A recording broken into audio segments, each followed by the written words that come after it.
Hi, this is Kamya Johar, firstborn to my parents and elder sister to two siblings, an engineer turned digital marketer and an influencer. So we are starting with the word meaning series part 2. If you haven't listened to the part 1, just go to my channel and listen to the part 1 first.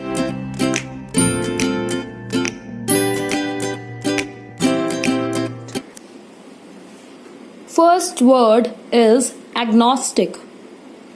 The meaning of the word agnostic is one who believes that the existence of a God can be neither proven nor disproven. An atheist is someone who does not believe in God. An agnostic, on the other hand, isn't sure.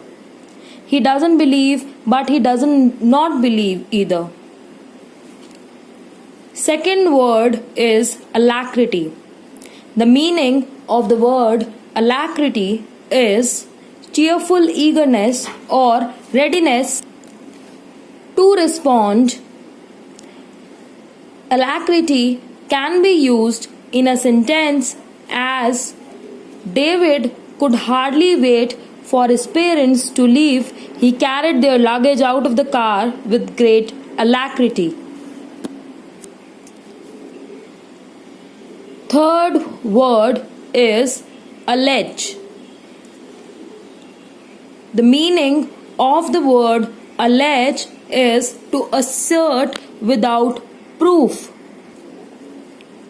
If the police accuse someone of having committed a crime, newspapers will usually refer to that person as an alleged criminal.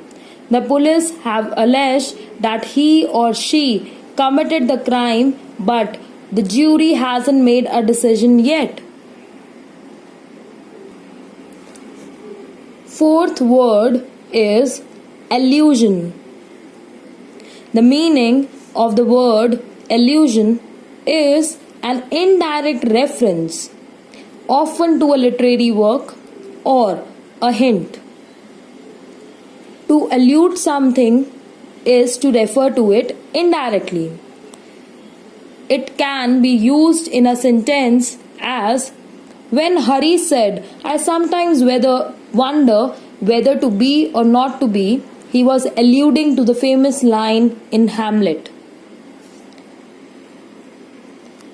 Main point: an allusion is an illusion only if the source isn't identified directly. If Andrea says, "I enjoyed your birthday party," she isn't alluding to the birthday party. She is referring to it or mentioning it. But if she says, "I like the way you blow out candles," she is alluding to the party.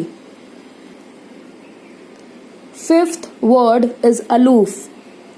The meaning of the word aloof is uninvolved, standing off, or keeping one's distance.